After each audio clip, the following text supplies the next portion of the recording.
Look, I get it. You're sitting there watching your kids scroll through their phone for the third hour straight, and they won't stop muttering skibidi dop dop yes yes under their breath like they're possessed. You ask them what they're watching. They flip the screen toward you for half a second, and all you see is a toilet with a human head, fighting a guy whose head is a camera, and you're thinking, what in the actual hell is happening right now? Welcome to Skibidi Toilet, and no, you're not losing your mind. Your kid is absolutely obsessed with it, and so are about 50 million other Gen Alpha kids worldwide. But here's the kicker.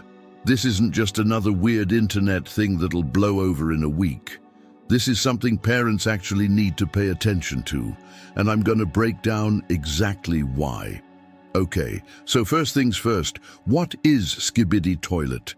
It's a YouTube series. Well, series is being generous. It's more like a fever dream that some Georgian animator named Alexei Gerasimov decided to unleash on the world.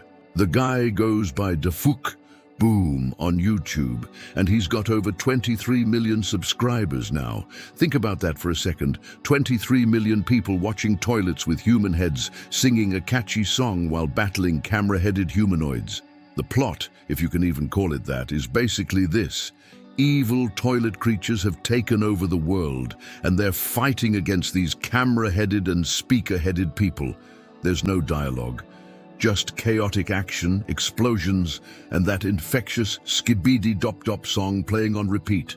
It's absurd, it's nonsensical, and kids cannot get enough of it. The interesting thing about Skibidi Toilet is that it's built using assets from old games like Half-Life.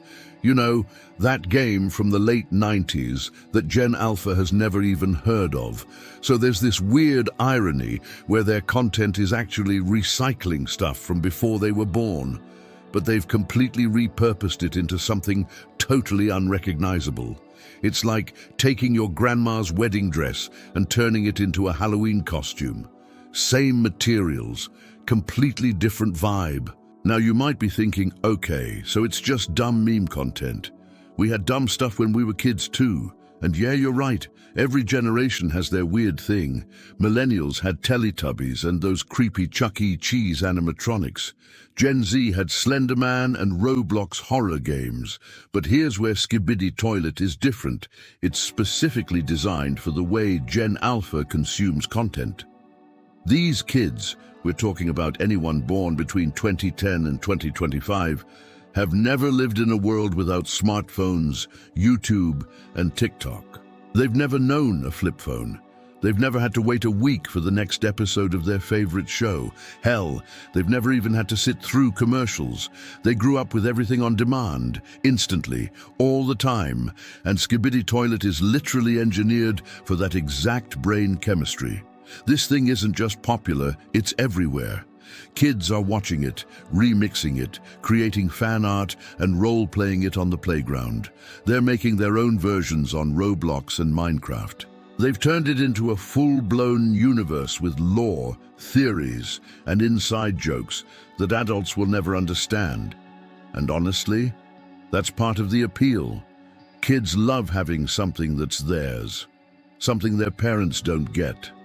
It's like their secret language, their own little club, where you need to know what a G-toilet is to be in on the joke. And trust me, if you ask your kid to explain it, they'll look at you like you just asked them to explain rocket science. Or worse, they'll try to explain it, and you'll walk away more confused than when you started. But here's where it gets wild. This isn't just some underground internet thing anymore. It's hit mainstream culture. You know how I know? Because Kim Kardashian's 11-year-old daughter, Northwest, literally gifted her mom a diamond necklace, worth an estimated $20,000, by the way, with Skibidi Toilet engraved on it for her 44th birthday. Let that sink in. We are talking about a custom diamond tennis chain with a gold nameplate that says Skibidi Toilet in fancy engraving. On the back it says Love North with the date. This isn't some cheap gag gift. This is serious money spent on meme culture. North apparently told Kim that she loves Skibidi Toilet, and Kim just laughed and went along with it because, What else are you going to do when your daughter drops 20 grand on a brain rot necklace? You smile, you say thank you, and you post it on Instagram for 364 million followers to see. Because that's the world we live in now. When celebrity kids are dropping five-figure jewelry with memes engraved on them, you know this thing has reached peak cultural saturation. It's not just YouTube anymore. It's on TikTok, Instagram, Twitter, Discord, Snapchat. It's in classrooms, birthday parties, and family dinners. Your kid's teacher has probably heard Skibidi shouted across the cafeteria at least a dozen times this week. Maybe more. They're probably as tired of it as you are. And the thing is, this isn't even the first time Gen Alpha has done something like this. Before Skibidi Toilet, there were other brain rot trends. Weird AI-generated content, nonsense words, chaotic, memes that make zero sense to anyone over the age of 15. This is just the latest iteration, and it won't be the last. Now here's where we need to get serious for a minute, because yeah, it's weird. Yeah, it's annoying. But the actual problem isn't that your kid is watching toilets fight cameras. The problem is how much they're watching it and what it's doing to their brain. Kids aren't watching one video and moving on. They're watching this stuff for hours, literally hours. Because Skibidi Toilet isn't just one thing. It's a never-ending stream of content. There are over 76 episodes now, plus thousands of fan-made videos, edits, remixes, and TikToks. The algorithm sees your kid watched one video, so it serves up 10 more, then 100 more. And before you know it, 3 hours have disappeared, and your kid hasn't moved from the couch. And here's the thing. This type of content is specifically designed to hijack attention. Every video is fast-paced, packed with rapid scene changes, bright colors, loud noises, and zero downtime. There's no room to think or process. It's just stimulus after stimulus after stimulus. Your kid's brain is getting hit with a dopamine dump every 5 seconds, and it's training them to expect that level of stimulation constantly. Research has shown that this kind of rapid-fire, short-form content actually rewires young brains. And I'm not being dramatic here. This is backed by science. A 2024 study published in the Journal of Education looked at undergraduate students who consumed short video reels frequently. What they found was pretty alarming. Students who watched reels for more than 3 hours a day had significantly shorter attention spans, slower reaction times, and higher error rates on cognitive tests compared to students who watched less than an hour a day. Get this, the high consumption group had reaction times averaging 420 minutes on attention tests compared to just 300 minutes for low consumption students. Their error rates were 27% versus 5%. That's not a small difference. That's massive. And that's measuring college students, people whose brains are already fully developed. But here's the scary part. Those were college students. Imagine what this is doing to kids whose brains are still developing. We're talking about 7-year-olds, 9-year-olds, 11-year-olds who are spending massive chunks of their day consuming this hyper-stimulating content. Their brains are being conditioned to expect constant novelty and instant gratification. They're learning that attention should jump from thing to thing to thing, never settling, never going deep. And the effects? They're already showing up everywhere. Teachers are reporting that kids have trouble sitting still and focusing on lessons that require more than a few minutes of sustained attention. Parents are noticing their kids can't hold a conversation without getting distracted or reaching for their phone. Homework that used to take 30 minutes is now taking 2 hours because kids keep zoning out, losing focus, or just checking their phone real quick. Academic performance is dropping across the board. Kids who used to get A's and B's are now struggling to maintain C's. And it's not because they're less intelligent. It's because their attention systems have been hijacked by content that's designed to be addictive. This isn't some alarmist kids these days rant. This is a real measurable impact on cognitive development. When your kid is watching content that switches scenes every 2 seconds, their brain learns to process information in short bursts. It becomes harder for them to engage with anything that requires sustained attention, like reading a book, having a deep conversation, or working through a complex problem. Researchers call it TikTok brain or brain rot, and it's exactly what it sounds like. The brain gets so used to fast, fragmented information that it struggles with anything slower or more thoughtful.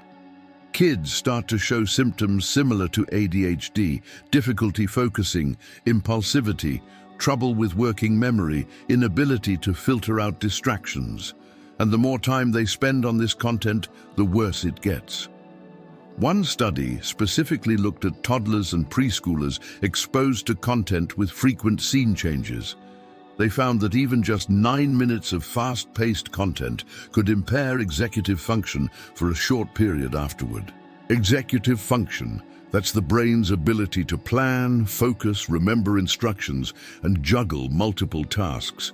It's basically the control center for everything your kid needs to succeed in life. Now multiply that impairment by hours a day, every day for years. That's not just a temporary blip, that's shaping how their brains are wired for the long term. We're talking about potential lifelong impacts on their ability to focus, learn, and regulate their behavior. Let's talk numbers for a second, because this is important.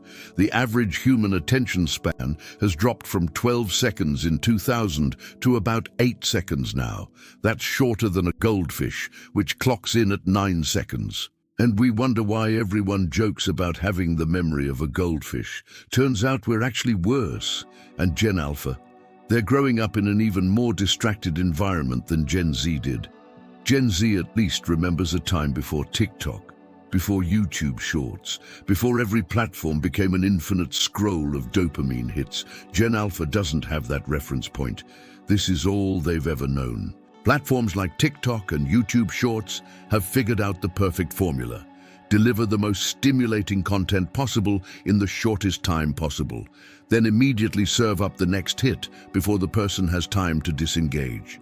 Skibidi Toilet fits that formula perfectly. Each episode is under a minute, sometimes just 15 seconds. It's chaos from start to finish. No setup, no resolution, just pure sensory overload packaged in bite-sized pieces. And kids are hooked. Not because they're bad kids or because parents are failing. They're hooked because this content is literally designed to be addictive. The algorithms know exactly what keeps people watching, and they're feeding that to kids on a silver platter all day long for free. The problem is, real life doesn't work like that. School doesn't give you a dopamine hit every 5 seconds. Neither do friendships, hobbies, or family time. Reading a book doesn't flash colors and play loud music. Having a conversation doesn't switch topics every 3 seconds. So, when kids spend hours in this hyper-stimulated state and then have to transition to normal life, their brains struggle. They get bored easily. They have trouble focusing. They feel understimulated, which makes them irritable and anxious, and that makes them want to go back to the screen even more. This is what parents are dealing with every single day. It's not that kids are being difficult on purpose. It's that their brains have been trained to expect a level of stimulation that real life just can't match. And then we wonder why they have meltdowns when we ask them to do something as simple as set the table or take out the trash. Now, I do want to make it sound like Skibidi Toilet is pure evil and your kid is doomed. There is a social component here that's actually kind of interesting. Kids are bonding over this stuff. They're creating communities, making art, coming up with elaborate theories and lore about the Skibidi Toilet universe. In a weird way, it's their version of what we had with shows like SpongeBob or Pokemon. The difference is, we watched SpongeBob for 30 minutes on Saturday morning, and then the TV went off and we went outside to play.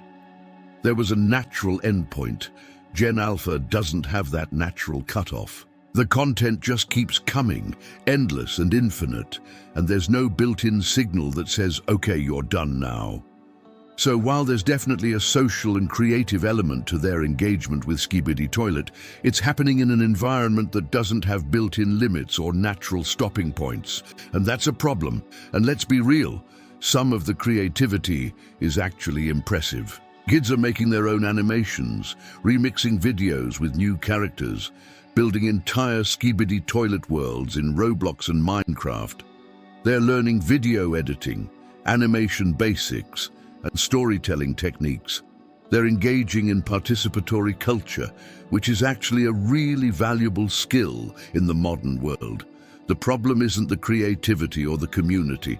Those things are good. The problem is the amount of time being spent, the type of content being consumed, and the way it's affecting their developing brains. It's possible to appreciate the positive aspects while still recognizing that there's a real issue that needs to be addressed. All right, so now that I've thoroughly scared the crap out of you, let's talk solutions. Because you can't just ban Skibidi Toilet.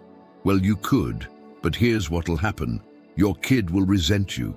They'll feel left out at school when all their friends are talking about it, and they'll probably find a way to watch it anyway on a friend's phone or tablet. Prohibition doesn't work. It never has. The solution isn't to eliminate it completely. It's to set boundaries and teach healthy habits. And I know that's easier said than done, but stick with me here because I'm going to give you practical, actionable steps. First, screen time limits. This is non-negotiable. If your kid is watching Skibidi Toilet or any other brain rot content for hours a day, you need to cut that down drastically. Experts generally recommend no more than 1 to 2 hours of recreational screen time per day for kids. And honestly, even that might be too much depending on their age. So here's a practical approach. Set a 30-minute limit specifically for this kind of content. That's it. 30 minutes a day. Not 30 minutes in the morning, 30 at lunch, and 30 before bed. Total, combined. That's your daily allotment of brain rot. And stick to it like your kid's future depends on it, because honestly, it kind of does. Now, your kid is probably going to absolutely lose their mind when you first implement this. They're going to argue, negotiate, bargain, maybe even throw full-blown tantrums. This is completely normal. They're not being manipulative or bad. They're experiencing withdrawal. Their brain is used to constant stimulation, and now it's being taken away. Expect resistance. Expect meltdowns. Expect them to tell you you're the worst parent ever, but hold the line anyway. Second, replace Skibidi time with literally anything else. And I mean anything. Go outside, kick a soccer ball around, ride bikes, go to the park, draw, color, paint, build Lego sets, play board games, do puzzles, bake cookies together, cook dinner together, read books. Yes, actual physical books with pages, have actual face-to-face conversations, work on a craft project, learn a new skill together.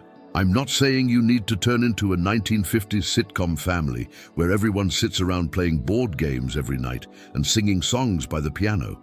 But your kid needs to relearn how to be bored and how to engage with the world in a slower, more thoughtful way.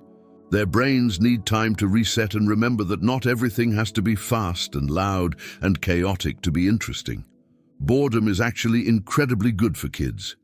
It's when creativity happens. It's when problem-solving happens. It's when they learn to entertain themselves and develop their own internal resources.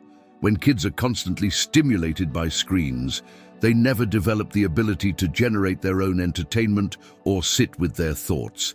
So yes, let them be bored. Let them complain about being bored. Don't immediately hand them a screen to fix the discomfort. Third, have an actual conversation about why you're setting these limits. Don't just say, because I said so, or because screens are bad. Kids can smell BS from a mile away, and they shut down when they feel like rules are arbitrary.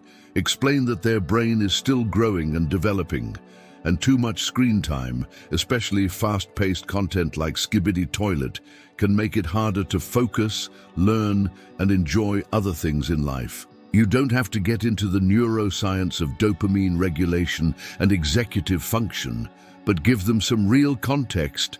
Say something like, your brain is learning how to pay attention right now, and when you watch really fast videos for hours, it trains your brain to only like things that are super fast and loud.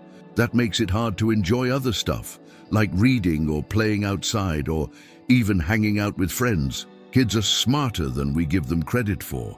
They can understand cause and effect if we explain it to them in terms that make sense. And when they understand the why behind a rule, they're much more likely to actually follow it, or at least complain less about it. Fourth, model the behavior you want to see. This is huge, and it's where a lot of parents drop the ball. If you're telling your kid to put their phone down while you're sitting there scrolling Instagram at the dinner table, that's not gonna fly. Kids learn by watching what we do, not by listening to what we say. They're like little mirrors reflecting our behavior back at us.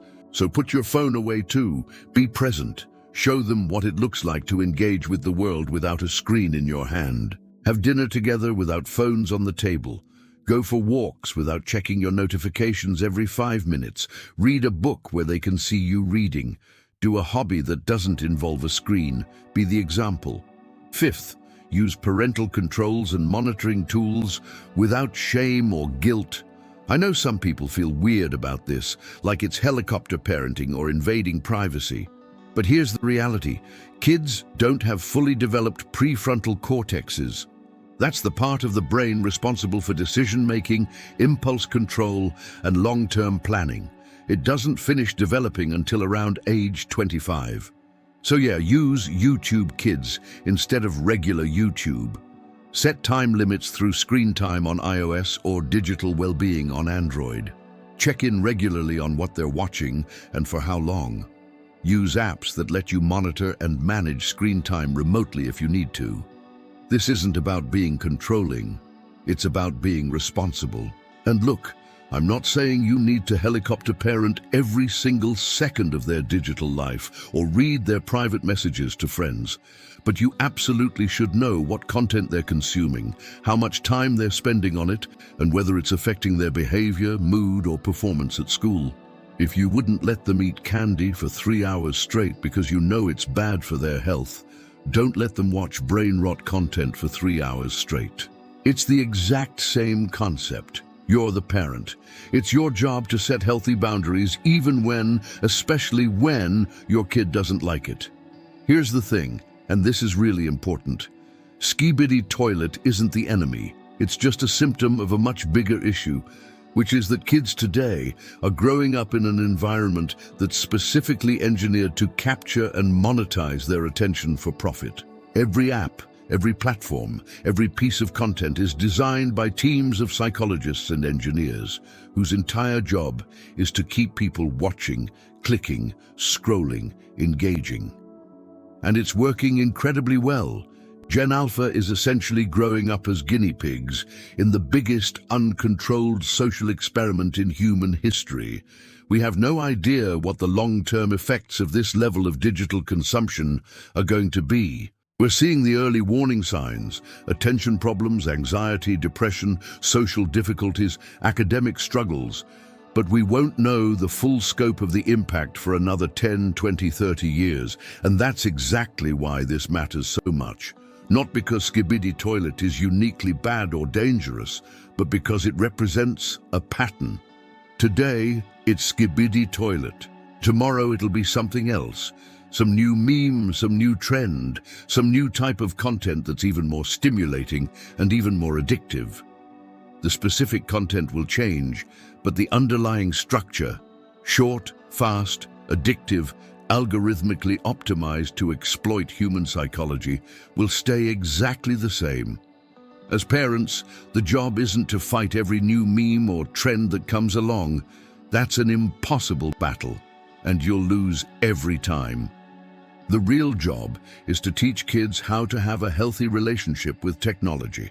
That means setting limits, creating boundaries, and helping them understand that their attention is valuable, maybe the most valuable thing they have. Because right now, there are billion-dollar companies whose entire business model is based on stealing that attention and selling it to advertisers. Your kid doesn't know that. They just know that Skibidi Toilet is fun and all their friends are watching it, and the algorithm keeps serving up more videos, and it feels good to keep watching. But you know better. You can see the bigger picture. You understand what's actually happening. And yeah, it absolutely sucks to be the mean parent who limits screen time when all the other kids seem to have unlimited access. It sucks to enforce rules that make your kid upset. It sucks to be the bad guy. But your kid's developing brain, their future ability to focus and learn and build relationships and navigate the world, that's more important than whether they're up to date on the latest viral nonsense. Period. So let's bring it all back around. Your kid is obsessed with Skibidi Toilet. They're watching it for hours every day. They're quoting it, acting it out on the playground, probably singing that annoying song and driving you absolutely insane. And you're sitting there wondering if you should actually be worried or if you're just being paranoid. The answer is, yes, you should be worried. Not because Skibidi Toilet is uniquely evil or because your kid is broken or doomed, but because this type of content consumed in these quantities is genuinely harmful to developing brains. It shortens attention spans, impairs executive function, makes it harder to focus on real-world tasks, and trains young brains to need constant, intense stimulation just to feel normal. But here's the good news. And yes, there is good news. You can actually do something about this. You have power here. Set firm limits on screen time. Replace digital consumption with real-world activities. Have honest conversations about why these boundaries exist. Model healthy tech habits yourself. Use parental controls without guilt. Be involved, be present, be intentional. It's not easy. Your kid isn't going to thank you for it right now. They're probably going to be mad at you, at least for a while. But you're doing the right thing. You're protecting their brain during a critical period of development. You're teaching them skills they'll need for the rest of their lives. You're being a good parent even when it's hard, especially when it's hard. And look, I'm really not here to parent shame anyone or act like I have all the answers. We're all figuring this stuff out as we go because this is legitimately uncharted territory. No previous generation has had to deal with anything like this, but the research is becoming increasingly clear. Too much of this hyper-stimulating, rapid-fire content is genuinely problematic for kids, so we need to take it seriously. We need to act. Your kid's future self, the teenager, the young adult, the grown person they're going to become, will thank you for it, even if the current version is mad about missing out on the latest Skibidi Toilet episode. All right, parents, now it's your turn. Drop a comment below. Are you dealing with this exact situation? Is your kid obsessed with Skibidi Toilet or some other piece of brain rot content that's taking over their life? How are you handling it? What's working? What's not working? Let's figure this out together because I absolutely guarantee you're not alone in this struggle. Parents all over the world are dealing with the same thing right now.